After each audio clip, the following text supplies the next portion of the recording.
All right, guys, we are live. I've got my LF Missions coffee cups. I think Julia has ordered them in black and in blue again. Everybody liked the blue. We're still working on hats. Uh, I talked to a guy, my friend Jose at Third Day Coffee Seguin gave me those hats. They're like 25 bucks a piece. And I didn't think that was something we could put on this website. But we'll do some housekeeping real quick. I keep looking down. My dog Leia, she had some kind of seizure or stroke or something, and not funny, but she went blind. She had one about a year ago. She went blind in one eye, and then a couple months ago, she had one went blind in the other eye, and so she's just having horrible luck. But she is amazingly smart. She can get around anywhere on the farm. I don't know how, but she can walk straight up on the patio, and she knows how far to turn left. She's just done it for 8 years. But when she comes in the cupping lab here, there's generally a table where that big gap is, and that's where all the girls sit. And then my cupping table here usually is moved away from the wall so we can cup with it. But she has had the hardest time today, and she didn't want to sit down because I think she doesn't know where to sit. So she has just walked around all day, and we've got these coffee bags that are constantly moving, and there's 6 or 7 people in here falling all over each other. And she's just had the biggest struggle today. But now she is here and happy. We sat on the back porch tonight for an hour. She sat right by me, and I get these cookies. I'm sure they're not good for you, but we just won't think about it. So when the workers leave at 3 to 4 o'clock, I have to take them home when it's raining. I guess I don't have to, but it's you sort of hate to be making your coffee while you're getting ready for your nap, and you see them all walking up the hill and it's raining on them. So we load them up, take them home in the afternoon. It's fun because you get to talk to them. It's a little more relaxed when they're not actually working for you. But when I got back, Leia's waiting for me, and she and I sat on the back porch and ate cookies. She doesn't drink coffee. She will drink Dr. Pepper.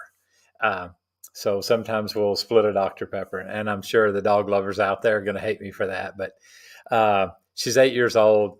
She's blind, and if she wants to drink Dr. Pepper, I'm going to let her. I almost fed her chocolate today, but I remembered that's bad for dogs. So, but nobody's ever said Dr. Pepper was bad for dogs. So, until you guys can evidence that, I'm gonna give her some Dr. Pepper. I drink one Dr. Pepper a week, and that's the only Coke or Pop, according to which part of the country you're in, that I drink.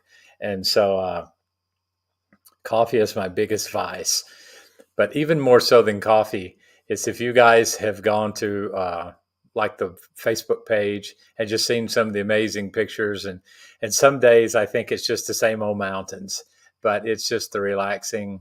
The work is done for the day. I come in, I take a nap, and then I go and most days I've only taken one in the last week since I've been here. But if on a good, perfect day, the workers leave at 3. I get back in here around 3:30 or 4, and I'll take a nap for about 30 minutes. I'll get up and I'll go out and drink coffee 30 minutes. Sometimes that ends up being an hour and a half. And then I do whatever work I need to do. But it's just the relaxing of sitting down. When there's kids here, there's a little more noise, but still you get to sit on the back porch. I get up at 4:30 in the morning, most mornings, not every morning, and I'll get me a cup of coffee. Uh, when there's people here, I'll uh, I'll sit here in the cupping lab. You can see a little bit of my roaster over here, not a whole lot. Sort of little shiny thing over there. It's my sample roaster, but there's an amazing view. I sit there and I watch the toucans and the other birds attack the ripe bananas. I don't let the guys harvest the bananas right here by the office. They leave those for me and the birds. And so I like sitting there watching the birds eat. I take pictures of the birds, and that's just a pretty good time because at 6 o'clock when people start getting here, it's generally chaos for the rest of the day. And so he answers about 30 questions from Bill. Bill is he's been roasting for a while, but here lately I've corrupted him, and Bill has gotten a bunch of he's got 2 B Moores and he's got a fresh roast. I think it's a fresh roast 800, and he's got his heart set on a Sana Fresco. I think it's like a 2 kilo or a 2 pound, however they rate those things. And so Bill and I have talked a lot, and Bill helps me a lot on the podcast because there's been a few times when it's just two or three people on the podcast. And now, we're having, dozen, 15 people. And then we've had hundreds of people come and see them after the fact. But a lot of people don't want to get on the live feed. But any questions you've got? I don't recognize the name Wiki Farms. Can you tell me who you are? Or it might be Bill. Who knows? There's a couple other folks watching, but nobody else has answered any questions just yet. I don't know how to tell who's watching. I can definitely use podcast advice. If any of you guys have done a podcast, I would love to sit down and talk to somebody for 30 or 40 minutes. I'm thinking about doing a podcast maybe Saturday night just for podcasters. So if any of you guys podcast or are very computer literate that could help me through a few stumbling blocks I'm having, that would be amazing. But anyway, last Wednesday I flew into Honduras, and the idea is to be here about 10 days and try to get some things done. One of those things is getting the coffee ready to export. And so that's why you see the coffee in the burlap bags. For whatever reason, it's like finding hen's teeth. That's what we would say in Tennessee, getting the burlap. The big mills mainly control the burlap market. And so if you're not exporting through a big mill, it's very hard to get burlap sacks. I've gotten them before, and then the printers don't want to print on them. So the burlap sacks were supposed to be ready on Friday or Saturday, and they weren't. And then Monday they said they'd be ready Monday, and they weren't. And then Monday afternoon they said they would bring them Wednesday afternoon. And so I made the guy promise that they were actually ready. And so I drove 3 hours and picked up the burlap sacks. We brought them back. We started packing yesterday. But when you're growing coffee, and I'll start from the bottom of my list in a minute, but the reason it takes so long, it's taken us 3 days to pack up 212 bags. The reason is a lot of the lots that we grow, there's different varieties, there's different processes. And so just on our Sargi Moore, we did natural honey and canal washed. And so there's so many different processes. You end up with a bunch of little odd size bags. You pay per bag, and you pay to ship 151 pounds. So if you short a bag, then you're just losing money. You're paying 62 cents for a pound that's not in the bag. Or if you overstuff the bag, then you'll get a pretty hefty fine for overstuffing the bag. But so a lot of these you can't see probably, but it says lot 30M, but there's some writing on the front, and it also says Anna. So that means we couldn't get 151 pounds of my coffee in there. We didn't have that much on the last bag. So then we start putting Anna's bags in. And then we have a lot of sample roasts that are left over that we didn't roast. So I've got a lot of bags that are anywhere from 6 ounces to 1 pound. And so all of those bags we'll use to bring it up to 151 pounds. The problem is you have to really clearly mark those bags. Otherwise, last year, Ranger Dan got a bag where I sent some of my best samples. Accidentally, I sent them to him. And so he got, samples that were meant to go to another guy to have them graded here in the States. But he got them, so he got to enjoy them. The shipping, if you guys are into the green, it's a nightmare to get your coffee cupped. And I just wanted to confirm and make sure that that the coffee was cupped according to, to see if it matches the cupping that I got here in Honduras. But the shipping is the worst part of coffee. Shipping it from here to the United States, and once it's in the States, it's just a nightmare. If I ship it across the street, it's $8. And if I ship it anywhere in my region, it's like $8 to $10. So it's really tough. So right now we have a minimum shipping on the green, and the green 6 pounds of green is $36. That's the minimum order, and that's free shipping. So we sometimes pay, if it's Florida or California or New York, you might pay $12 or $14 to ship that $36 worth of coffee. So those are things that we're having to rethink this year. The prices will go up a little bit this year, but 20, 30, 40 cents a pound, probably something like that. And we'll have it on a scale, bigger lots will be a little bit less per pound. But the post office just keeps going up on the rates. They've cut out, I think, yeah, they've cut out all of our regional boxes. So used to in my region, I could ship a little bit cheaper. They cut that out. And then I noticed that I had two B boxes and they were different sizes. So this last year, it looks like the B boxes got a little bit smaller. So they went up on the rates Christmas. I don't think they ever went down. And I think my wife was saying that some of the rates they went up on again since Christmas. So it's just a pain in the butt to ship the coffee. But we don't have a facility where we can sell a lot of door sales, and we're not in a big town. So until that happens, we ship probably 95% of our coffee. We get some guys like Jose comes down. He'll drive down from Seguin, Texas, spend the day, spend the night, and then drive back the next day. I just enjoy talking to him, and I'm super thankful that he's driving that far. I love talking to coffee people. One of the first year we did coffee, I started including the home roasters. And there was just tons. Man, we were overwhelmed with the 6-pound orders and things like that. And it was, but it was so much fun talking to them. Where just for example, there's a place called Coffee Roasters Forum. I think maybe I'm wrong, but there's like 20,000 people on that forum. It's all around the world. And I posted a question the other day. I had 2 Perry Nama coffees. One of them was canal washed and the other one was red honey. And they have the exact same cupping score and the exact same cupping notes. Both of them were bread, chocolate, and floral notes. Both of them. Now, I know you roast canal wash differently than you roast red honey, but I was just wondering, is it enough difference that I could mix those bags together? Because it would save us a lot of trouble. And then we have like a Dunkin' Donuts mix. Oh, I hear the rain coming again. I hope it's not too loud on my tin roof. But I asked that question 3 days ago, and I haven't had a single answer to it. But if I throw that out there on the home roasters, somebody's going to answer me. I promise you. Every single time I get responses from the home roasters. And so I'm not knocking the guys there. I'm sure they're busy and they're in the business of roasting.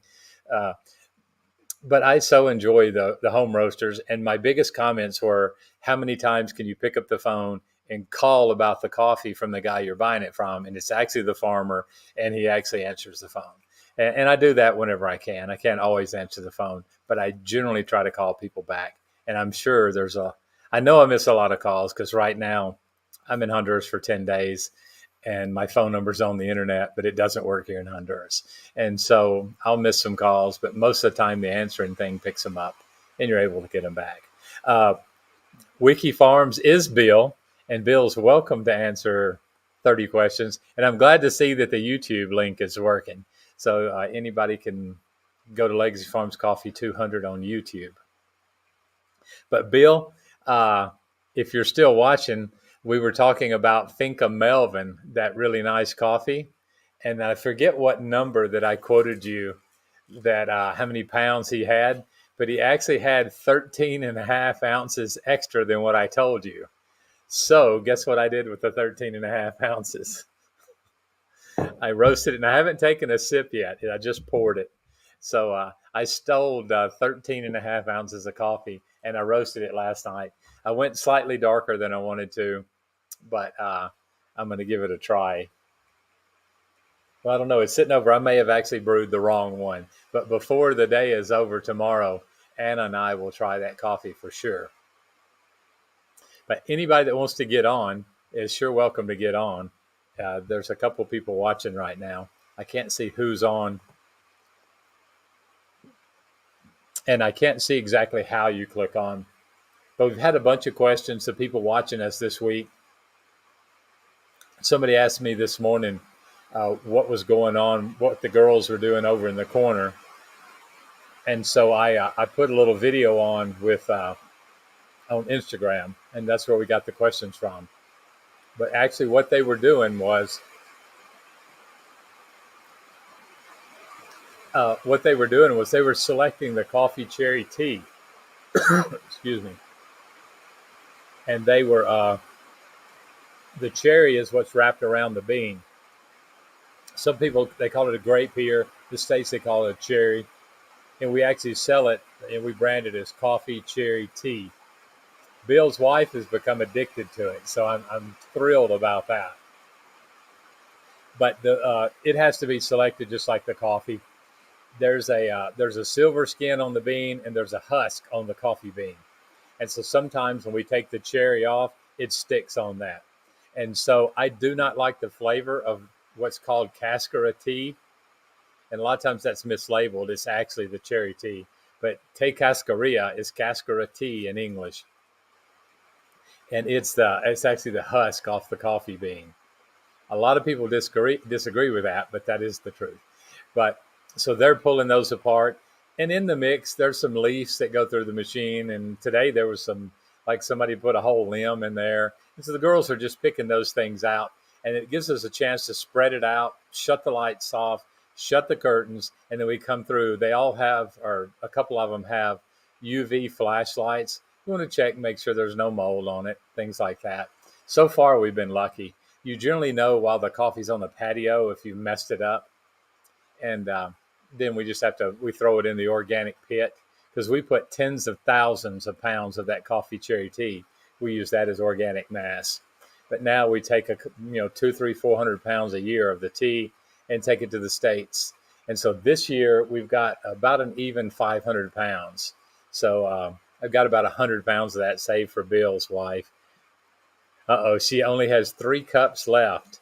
So we'll have to start working on that. But it's fun. It's a coffee product, but it's not coffee, especially for people that don't really enjoy coffee. It's a fruity kind of a drink. I put a little bit before I start brewing it. I put a little bit of honey in the bottom of my cup, and then I brew it in a French press. Not because it needs to be pressed, because when I pour it out of the press, the cherry tea doesn't come back into my cup. And also, it's very high in antioxidants. I'm bringing a sample with me this week. I go back Monday to the States. We're going to send it to K-State and see if they can test it for what the caffeine content is and what the antioxidants in it are. But after you brew the tea, you can eat the cherry tea. So you drink the juice, and then later on, when it cools down, it's got a prune-like consistency. And I spent a lot of time with my grandmother and my granddad, and they ate prunes. I guess old people eat prunes. But I sort of like prunes, and so I'll eat some of it when I'm done. It's just good for you. It's better than anything else I eat during the day, probably. It is starting to come down. I have a small leak in the roof, so I have to sort of watch for that. But somebody was walking up there one day, and they stepped on the roof where the two seams overlap, and they didn't overlap it enough. So now when the wind blows really hard, I get a leak sometimes. But the coffee process here in Honduras, once that coffee is off the patio, it goes in to be aged. So it goes on the patio. It's like 90% humidity. I'm guessing. I don't have a machine that'll go past 40, but we start drying it. And then we can sort of tell about when the coffee is. I can tell within 2 or 3 points of what the coffee is just by biting it. But once it gets about 30%, we start bringing it into I think the big coffee testers locked up. But the workers will use the Agtronics Coffee Pro, and they'll start testing it, and then we start logging what it is. Because on a good hot day, coffee can drop 7 or 8 points. You factor in wind and heat, and it'll dry pretty quick. So once that coffee is between 12.6 and 3.1, we bring it into the bodega.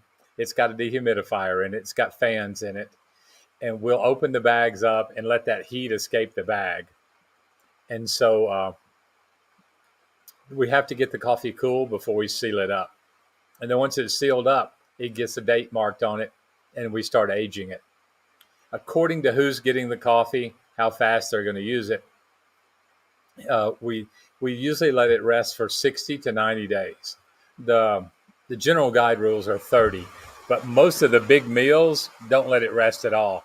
They get it in the cherry, they depulp it, and within 40 hours it's dry. And from that point, it goes straight in to be selected. Most of the big meals just use a laser selector, a mechanical dryer, and then it's on its way to the States within 2 weeks of being picked. I can definitely tell a difference. We have tried roasting the coffee the day it comes off the patio, and then I've roasted a batch or take a sample and roast it every 2 weeks. You can definitely see a difference in the quality of the coffee once it's rested a little bit. But the main reason you rest the coffee is because it will extend the shelf life of the coffee.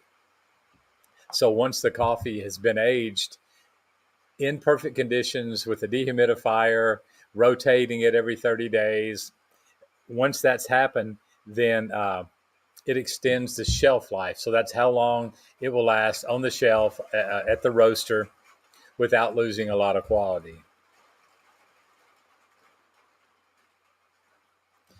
Uh, I'm trying to field some of the questions here.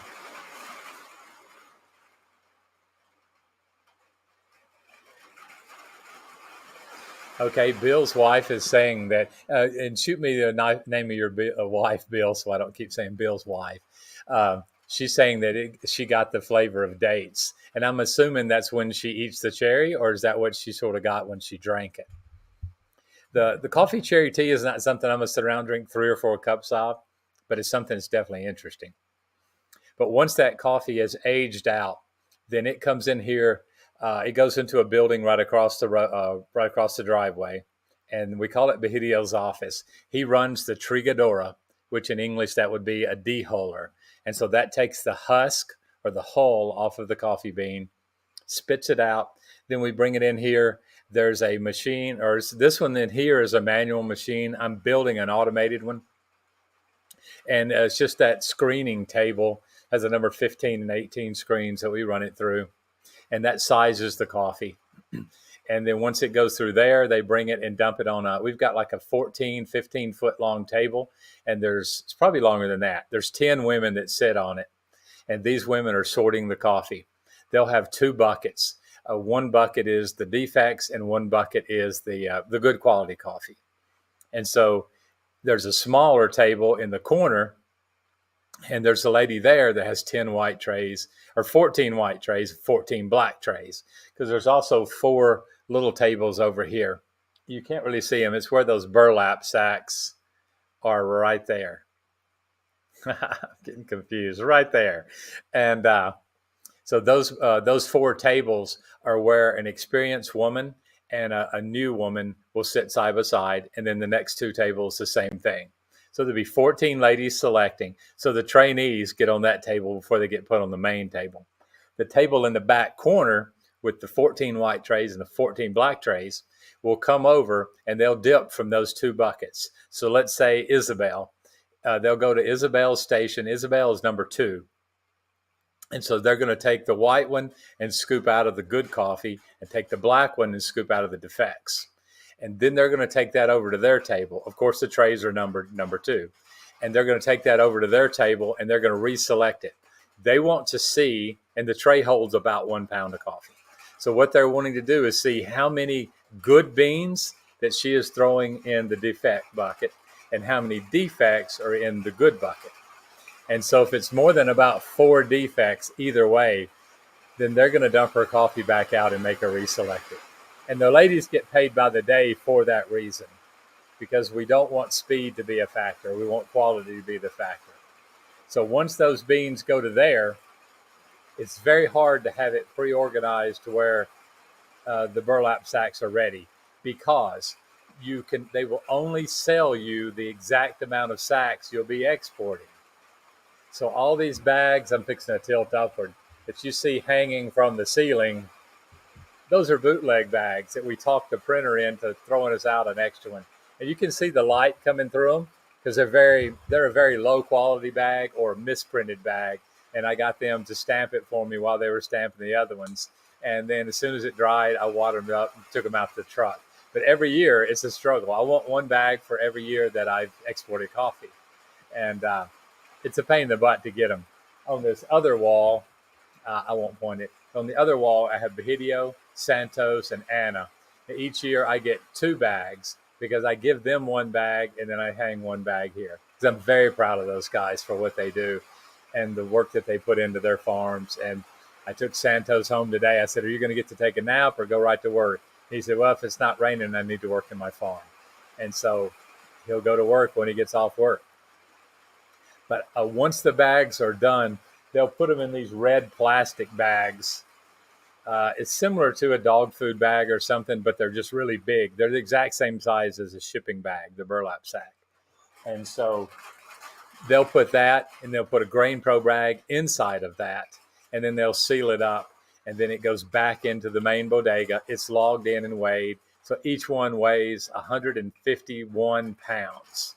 The 0.8 compensates for the burlap sack and the Grain Pro bag. So, or the 1.8. So you're going to get a little more than 150 pounds of coffee when you buy a full bag. And then the rest of that is the weight of the Grain Pro and the weight of the burlap. So we don't have the burlap yet. So once they've got the coffee sorted and we can weigh it up and I can get an actual count, then I had to figure out how many bags: Finca Santos, Finca Osmond, Finca Juancito, Finca Ana, this year Finca San Diego, and Finca, I forget the other one. And then I'll figure out how many coffee cherry teas and then how many regular Legacy Farms coffee bags that we need. Once I have that total in, then we can go ahead and start the exporting process, which is we have to pay $13.25 per 100 pounds of green coffee that we wish to export. That's my permission to export. Now, the government keeps that $13.25 for a few months. Then at some point, they give that back to me. I don't understand why they do that, other than they get to use your money for free. No, we weren't able to get custom bags printed this year, Bill. But and he only has. You bought Melvin, Bill. Are you going to call your coffee Wiki Farms? Is that what your coffee is going to be called, Bill? I'll wait for his answer and I'll jump on to something else. The reason that that I put them in Finca Ana and Finca Ana is because ideally what I want to do, direct trade is very important. Poor people don't export coffee. So I'll find a buyer for Anna's coffee, and then that buyer will buy it straight from Ana. And all we take out is the price of the actual shipping. Now, the first year I paid everything. The second year they paid half. And the third year they pay all their own expenses. The idea is to give them they know realistically what profit they're making. And they know the market fluctuates a little bit, but they know what it costs to sort it. They know what it costs to ship it roughly. And so they'll know how much money they're going to be making as soon as they get their coffee picked. As long as that coffee cup's above 83, then that price that they're getting will hold. Now, if the cupping gets over 87, then we're going to try to renegotiate with you guys a little bit because that's an awesome coffee. But this year, Bill is buying the entire farm of Melvin that we bought this year. So what we did was we bought X amount of coffee from a bunch of different little farmers. And so we went and picked it up. We processed it. We gave them full price plus $20. I don't give them a ton of money because I don't know what the coffee is. And you want the coffee, good coffee starts at 75. Passable starts at 70. Specialty coffee starts at 80. This year I bought Pedro's coffee, and Pedro's coffee cup 30. And so I lost all my money on that. But thankfully, I only bought $150 worth of coffee. Of course, that's not counting processing, hand selecting, and all that. So we just lost everything. The coffee will just be dumped because it's not drinkable. So something happened. I don't know what, and there's probably no way to find out. But so Bill is just starting out, and so I'm trying to talk him in or push him or persuade him to go to a few farmers markets. I hate going to the farmers markets, but some people love it. But most of the smaller guys start out, even the bigger guys start out at farmers market. It's a good way to get your voice out there a little bit, and then to see what you can do as far as roasting. Uh, so Bill is cutting his teeth on that. And once he gets that Sono Fresco he wants, he'll have a customer base already established, and he won't be beating himself to death every week roasting on a bunch of small roasters. Once he gets that Sono Fresco, he'll have a marketable business. He'll be able to roast a day or two a week whenever he has time and crank out a fair amount of coffee. And then hopefully within a year, he'll be in the market for a bigger roaster. But we like helping the home roasters as much as we possibly can.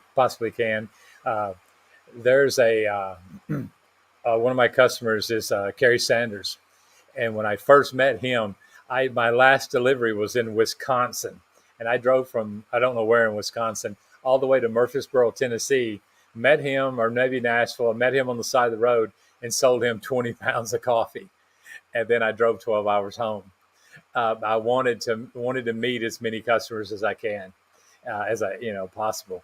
And he had a B Moore 1600. The next year he had two B Moores. The third year, or at the end of the second year, he had three B Moores back to back, and he was roasting.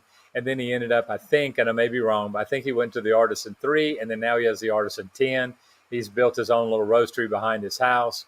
And so now, within 4 to 5 years, he's got a camper they converted into a coffee trailer. And so those are just success stories. And that's what we're hoping Bill's going to be one day. And he'll be as big as Folgers, maybe. But his wife, Emily's going to drink up all his profit probably with the cherry tea. But this year I have 4 different cherry teas. So I'll try to bring some back, and I'll send them to Emily and let her see if she can tell a difference and see if she likes one any better than the other. But that's the goal, is for us all to grow and, be big coffee roasters. And so anything we can do to help somebody do that, we gladly will do that, because I can at least sell them green coffee once they start buying selling roasted. And we have plenty. I'm only selling about 30% of my coffee roasted. The rest of it I sell green. So once that coffee, we get to the point of hopefully where we're going to be tomorrow, all of our coffee is going to be in burlap sacks. And once it's in burlap, then Saturday, I'm going to start transporting it to my friend Herbert's place. He's got a big mill, and the container can pull all the way inside of his building. My guys will go there. So rain or shine, they'll load the coffee into the shipping container. And hopefully it'll be my shipping container. I may have to split one with somebody this year because I don't have enough coffee to fill it. We're going to have 212 bags of coffee, and then 10 bags of coffee cherry tea. So there's room in there for another 100 bags. So most of the time the exporter I'm paying for the container, so they'll throw their coffee in it and get a free ride to the States. That's just the way it is. Once I grow up and get bigger, I'm going to have my own container. And in years past, we've not allowed somebody to do that. We've locked the container on the farm. The trucker will come with a lock that doesn't have a key, has a serial number on it. He'll take a picture of it while I'm locking it on the container. I'll take a picture of it locked. And then he's got a little rubber hammer. He whacks it a half a dozen times as hard as he can to make sure it's shut. And then once it gets to Kansas, to my house, to where I have my my bodega or my storage warehouse, whatever you want to call it, then I'll take my grinder or bolt cutters and cut that lock off. And then we open the container up and see what we've got. If we, like last year, we shipped it with this, our exporter, we shipped it with his coffee. So he broke the seal on the container, and then he offloaded it into a 18-wheeler and sent it to us. All that's fine. It doesn't really matter to me as long as you have a trusted exporter that you're not worried about. But this guy has a good reputation around here, and so far he's done everything he said he would do, and everything is gone. We just went with him one time last year, but everything was like clockwork. And he even handled a lot of the fees up front and let me pay him on the back end, instead of some of the other exporters. Every couple of days, oh, you didn't sign this paper. Oh, you need to sign this paper.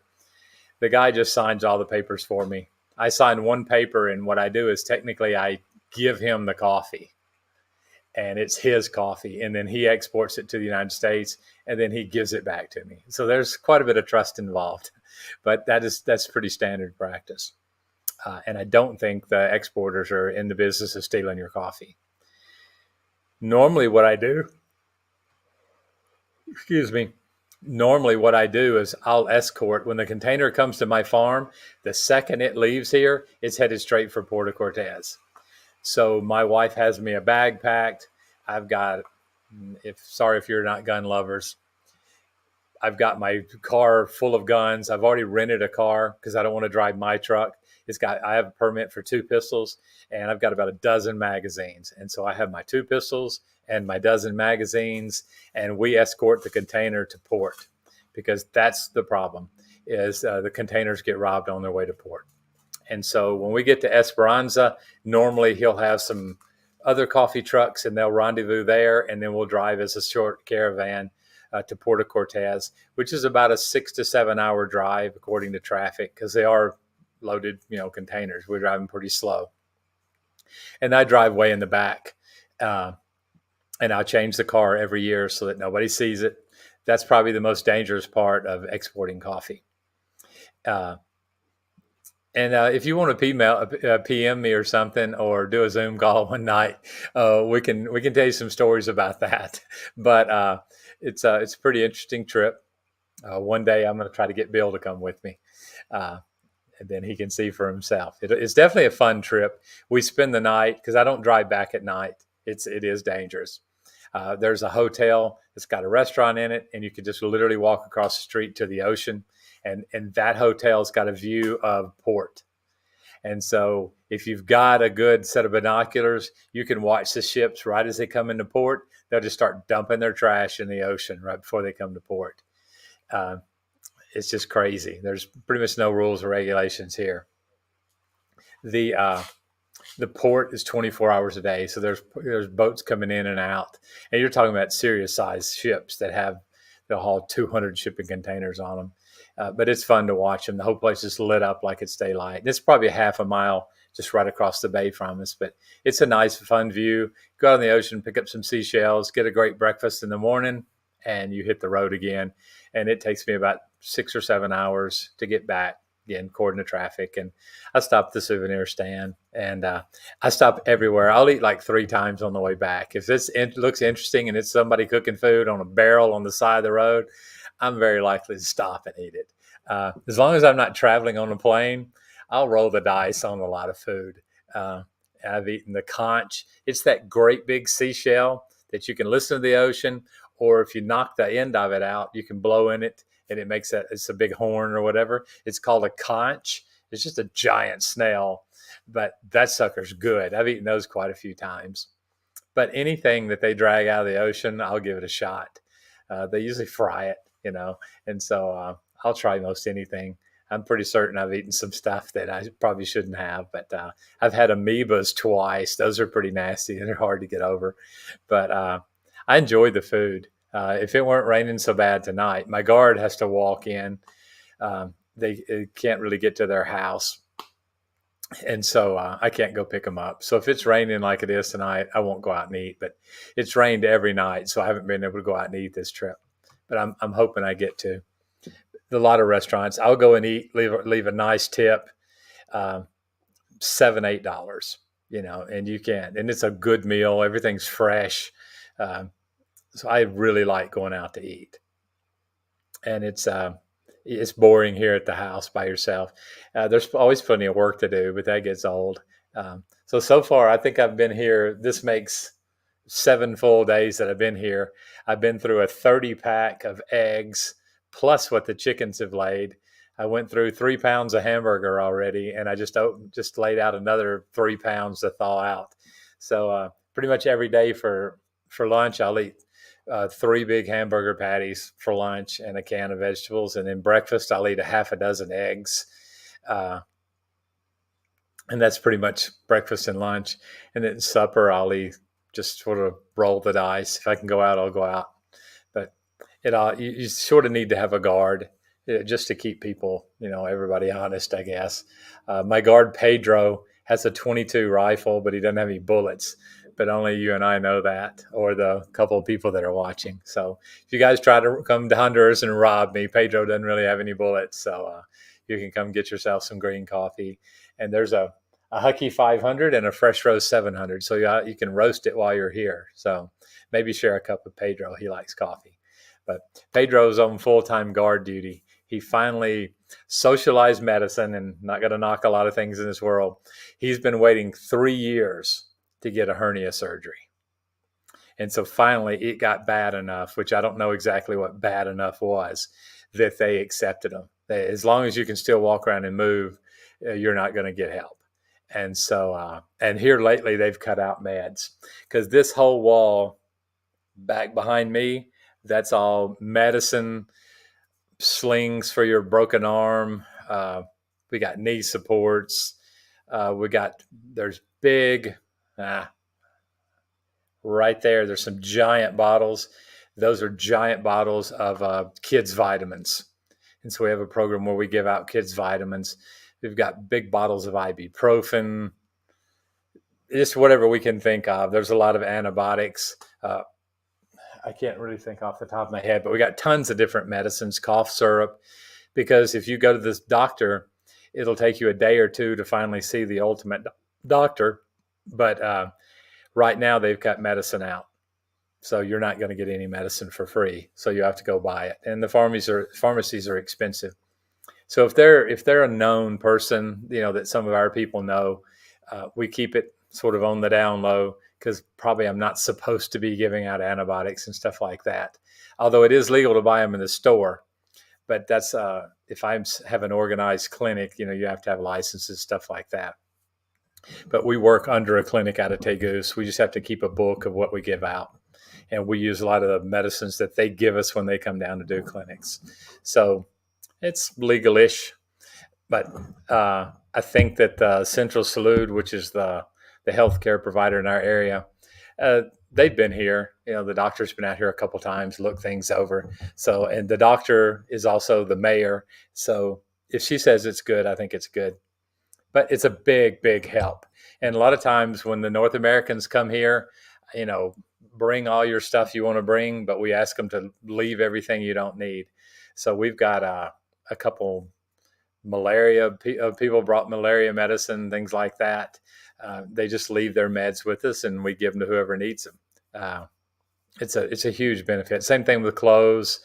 Anna's got a couple shelves over there that have socks, kids' underwear, just numerous clothing items, just anything that people will leave there. Anybody can use it here. So Anna just I'd throw that on her back, she's responsible for giving those things out. Anything we can think of to help the community, we do, because they help us quite a bit. But once that coffee gets to the point, I'm sorry I keep jumping off topic, but once that coffee gets to the point of Saturday, we're going to take it to Herbert's, and then within the next 10 days, they'll come and get it, and it should be on the list to be shipped. So then he moves it up into a certain spot in his bodega, and then the ship has to give us a number and a date, and we have to have it deported about 4 days, I think, before that date is. And then our shipping date, I think normally they ship on Thursdays, and then that way they hit port Tuesday or Wednesday. Monday, Tuesday, Wednesday, something like that. They'll hit Port of Houston. Then it has to clear customs. If he's shipping his coffee with me, it'll go to Port of North Carolina, and then he'll offload his, and then he'll ship mine. But last year, when it hit port, within like 8 days, it was in my farm. And so that was pretty quick, and we were in a panic because we go to the homeless shelter, and we get those guys to unload the container. My son, Jonathan, does a massive amount of it. But we have a shipping container. We offload it from that container into our shipping container, and we organize it. We have giant shelves that are, I think they're 10 foot wide. They're 5 foot or 4 foot deep. And that's where we store the coffee. And they're solid 2x4s. And so we stack the coffee 4 high on those shelves. And we just organize it according to the variety. Bourbon, Catui, Iketu, Limpira, Marciesa, Marajipe, Sargi Moore, Perinema, I'm sure I missed something. And then those are broken into washed, honey, and natural. And then we have a special place just for Anna Bahidio and Santos's coffee. This year, Anna had an amazing bumper crop of coffee. We figured her land, footage of her land and mine, she had more than twice per acre what I had, what I produced. So she had an amazing crop this year, which gives us the problem of I have to try to sell that coffee. So we're going to find some people that want to buy that, and that helps her out tremendously. It has changed, and I don't want to call anybody out. I'm pretty sure she's not listening. But when we first met her, she had a regular adobe house. But the fact that you guys will buy her coffee and you green customers will buy it and roast it, she'll get about triple what she would get selling it to the mill. But at minimum, she'll get double. And she's not buying fertilizer from them and paying 4% interest per month on her fertilizer bill. And so from that, they have done a concrete finish on her house. So when you walk up to her house, where it used to be a mud house, the mud is awesome insulation. So now she has 8-inch adobe blocks, but then she's got like an 1.5-inch concrete finish. So it's a nice smooth finish. It looks like a great looking house. She's actually bought a couple of windows, but she's got a microwave. One year she bought a clothes washer, and now she has a refrigerator. So all these things have come from you guys buying our coffee. The same thing with Santos. Literally, his house, he took off 3 days work one year because his house fell over. And now, man, he's got a nice house. It's one of the cleanest houses I've ever been into. I swear, I thought that they had concrete floors. It was actually that she swept the dirt so often that it was just slick as concrete. And he would come in with his hoe and smooth it out. So it looks, and they still haven't concreted that room. There's no need in it. The house doesn't leak anymore. So that dirt is packed and slick, just like concrete. It looks very similar to concrete, just a different color. But it's making amazing differences in their life. Now everybody that works for us, their year-end bonuses have been whatever they need. So not just handing them a handful of money, literally taking a group out there and either planting the field or putting a roof on the house. The very last things we do are putting water in the house, not just water to the house, but actually in the house, building an actual kitchen, putting electricity in the house. The very last thing they get is electricity, because only us North Americans think we have to have electricity to live. It would be miserable if we didn't have it. But our climate is fair enough here that you don't have to have a heater. You don't have to have an air conditioner. I have neither of those in my house. I do have some space heaters. And so every once in a while, when it gets really cold, we'll all go into our bedroom and turn the space heater on until we go to sleep, and then we turn it off. And then sometimes I'll plug the space heater in the bathroom for my wife. But other than that, and we don't really need it. It's just a nicety. It's something that extra that we can do. Look at some of the questions. I think I've covered most of them. Emily wants to come and guard. I've got a 12 gauge or 40 caliber Glock that I'll let Emily guard. Those are both loaded, so she's got to know how to shoot. So Bill, you need to get on that if you hadn't already. But once that coffee gets to our bodega in the United States, we separate the pallets. Some of it ships straight out. Last year, there was like 6 companies that bought palletized coffee. The wholesale coffee starts at 3 bags. Once you buy 3 bags of coffee, it can go out on a pallet. Less than 3 bags, we don't have a contract good enough to get you a price on it. So it's just as cheap to break it into 48-pound bags and ship it FedEx. Once you get the palletized coffee, then you're talking 30 to 40 cents a pound to ship it. And so that's very affordable for a roaster to be able to buy and get his coffee shipped to them for those prices.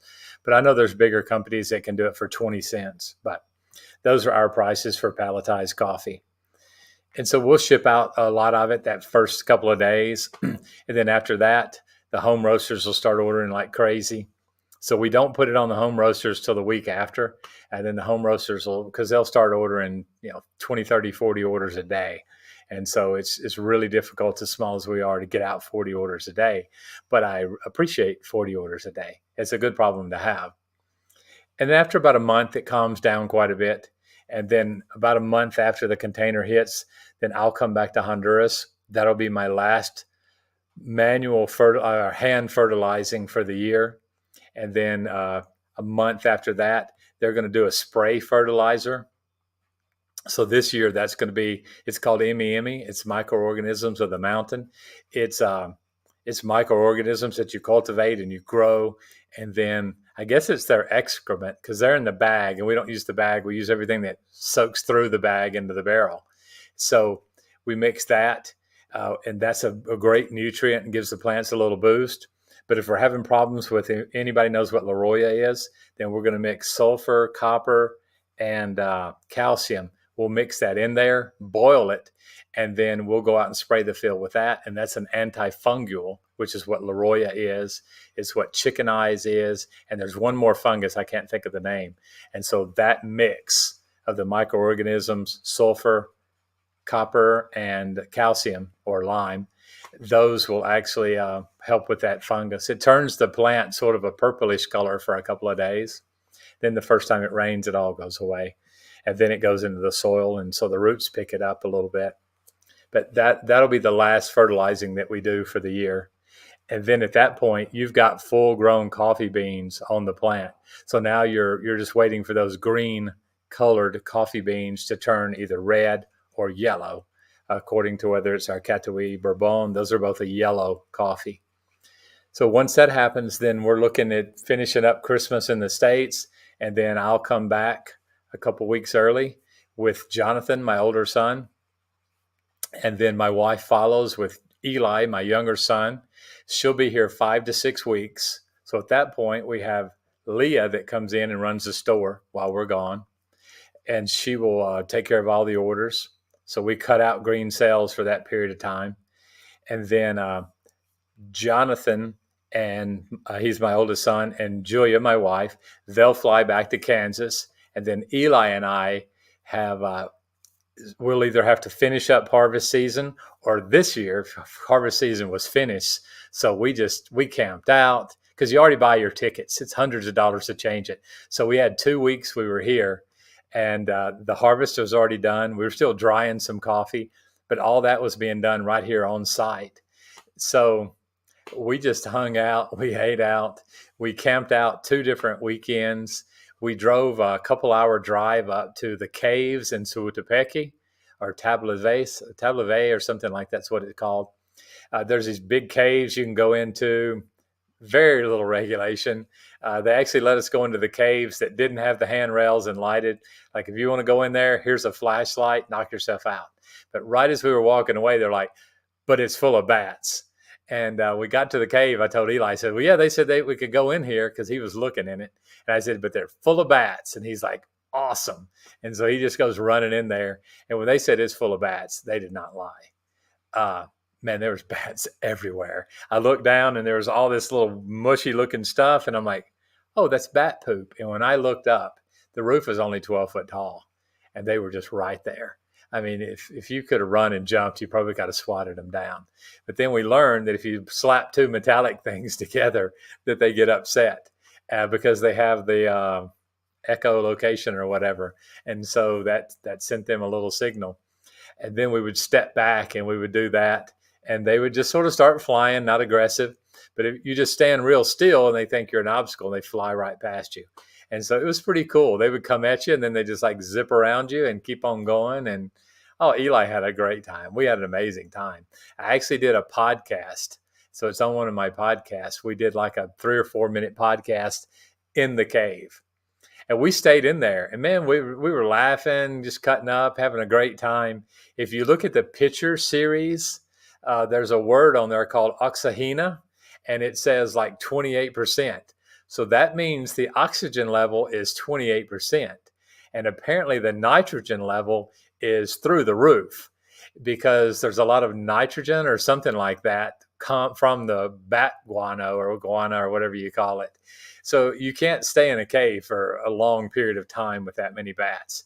And so the deeper we got into the cave, the actual hotter it got and the lower the oxygen level got. So that was probably why we were having such a great time. But there was an area we stopped in We packed peanut butter and jelly sandwiches, or we splurged. It was Nutella or whatever it's called, and jelly. So we sat down, we had our water bottles, and we ate some sandwiches, had a snack. I brought a thermos of coffee, so I drank the world's first Legacy Farms coffee in a cave. Was consumed during that trip, but we just had a blast. And we've got a group coming this Friday that actually just wanted to visit a coffee farm, but they're actually a group of medical and dental. And they're in a town about an hour from here. They come every year. So we're hoping to persuade them to start coming to the farm every year on their route. But they'll be here on Friday. It's 28 people coming just to tour the farm and see the process. So we'll hold the coffee here, so they'll have some coffee to see.